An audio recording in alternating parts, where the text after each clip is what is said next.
तो दोस्तों चंपल फर्टिलाइजर ने अपनी Q2 के नंबर को डिस्क्लोज कर दिया है। तो चलिए देखते हैं क्या है Q2 के नंबर्स के अंदर। लेकिन उससे पहले बता दूं, कंपनी की ओर से डिविडेंड की भी अनाउंसमेंट की गई इस क्वार्टर में। ₹5 के हिसाब से कंपनी आपको डिविडेंड देने जा रही है। चलिए कंपनी के नंबर देख लेते हैं। डाटा क्लोज में है तो देखिए पिछले क्वार्टर में कंपनी 5,697 करोड़ के आसपास का रेवेन्यू जनरेट की थी ऑपरेशन के थ्रू। पिछले साल की बात करते हैं 4,346 करोड़ के आसपास, जबकि अभी देखें तो कंपनी का रेवेन्यू बढ़ के 6,412 करोड़ आपको जाता हुआ देखने को मिला। तो साल दर साल जाते हैं तो साल दर साल कंपनी के रेवेन्यू के अंदर एक बड़ी तेजी आपको देखने को मिल रही है। लगभग बोल सकते हैं आप 46% के आसपास का जंप है कंपनी के रेवेन्यू के अंदर साल दर साल। क्वार्टरली बेस पर जाते हैं तो क्वार्टरली बेस पर भी कंपनी के रेवेन्यू के अंदर तेजी आपको देखने को मिले। यहाँ पे भी देखते हैं तो लगभग 12% के आसपास का जंप है। तो कंपनी का रेवेन्यू देखें तो आपको साल दर साल क्वार्टर बढ़ते हुए देखने को मिले। मतलब ताज्जुब की बात यह है कि कंपनी का रेवेन्यू आपको 46% के आसपास बढ़ता हुआ देखने को मिला है। क्वार्टरली बेस पे भी बढ़ता हुआ देखने को मिला है। और शेयर देखें तो share I think 52 week low के आसपास आपको ट्रेड करता हुआ देखने को मिला। तो नंबर अच्छे देखने को मिले रेवेन्यू के मामले में, लेकिन शेयर के अंदर गिरावट बहुत ज़्यादा देखने को मिल रही है। खर्चे की बात करते हैं तो देखिए पिछले क्वार्टर में 5,023 करोड़ खर्च किए थे, पिछले साल 3,670 करोड़।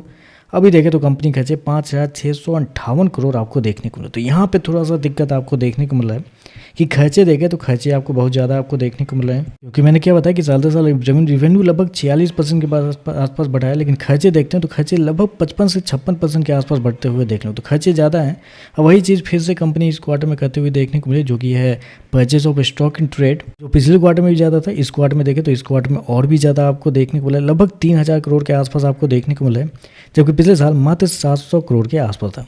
तो आप कह सकते हैं कंपनी के जो ये एक्सपेंस जो है वो आपको बहुत ज़्यादा आपको देखने को मिले, जिसकी वजह से कंपनी के जो एक्सपेंस है वो आपको ज़्यादा देखने को मिले। हो सकता है कि अगले क्वार्टर में जिस रफ्तार से कंपनी के ये जो 50% स्टॉक बढ़ रहे हैं, तो अगले क्वार्टर में शायद ये बहुत कम आपको देखने को मिलेगा, जिसकी वजह से कंपनी का प्रॉफिट अगले क्वार्टर में बढ़ते हुए देखने को मिल सकता है। ऐसा मुझे तो लग रहा है पर्सनली, क्योंकि बहुत ज़्यादा इस क्वार्टर में कंपनी ने वो कर दिया है यहाँ पे।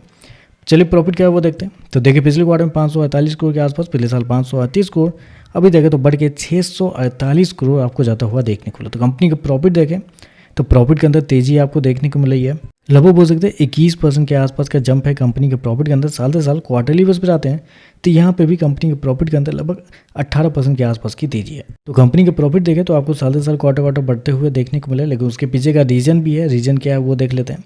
तो रीजन के रूप में तो सबसे पहले आप कंपनी के टैक्स को देखिए, क्योंकि टैक्स इस क्वार्टर में कंपनी को कम लगे हैं पिछले साल पिछले क्वार्टर के मुकाबले। जबकि रेवेन्यू बढ़ा है तो टैक्स भी बढ़ने चाहिए थे, लेकिन टैक्स इस क्वार्टर में कम लगे हैं, जिसकी वजह से प्रॉफिट आपको बढ़ता हुआ देखने को मिला है। दूसरा कंपनी के ज्वाइंट वेंचर के थ्रू इस क्वार्टर में 47 करोड़ के आसपास का कंपनी को फायदा हुआ है, जबकि पिछले साल 36 करोड़ के आसपास, अब पिछले क्वार्टर में भी 36 करोड़ के आसपास। तो इस वजह से कंपनी के जो थोड़े थोड़े करके प्रॉफिट जो बढ़े हैं वो इन्हीं दोनों चीज़ों की वजह से बढ़े हैं, कंपनी के टैक्स और कंपनी के ज्वाइंट वेंचर। क्योंकि ऑपरेटिंग प्रॉफिट देखते हैं तो पिछले साल 750 करोड़ के आसपास था, अभी देखें तो 794 करोड़ के आसपास होती है। यहाँ देखें तो यहाँ कोई ज़्यादा डिफरेंस आपको देखने को नहीं मिला है, लगभग 7% के आसपास का डिफरेंस आपको देखने को मिला है। जबकि रेवेन्यू के अंदर 45% के आसपास की तेजी है और ऑपरेटिंग प्रॉफिट मात्र 7% के आसपास बढ़ते हुए देखने को मिला है। ईपीएस की बात करते हैं तो देखिए पिछले क्वार्टर में कंपनी का ईपीएस 13.5 रुपये के आसपास, पिछले साल भी 13.5 रुपये, अभी देखें तो लगभग 16 रुपये आपको जाता हुआ देखने को मिला है।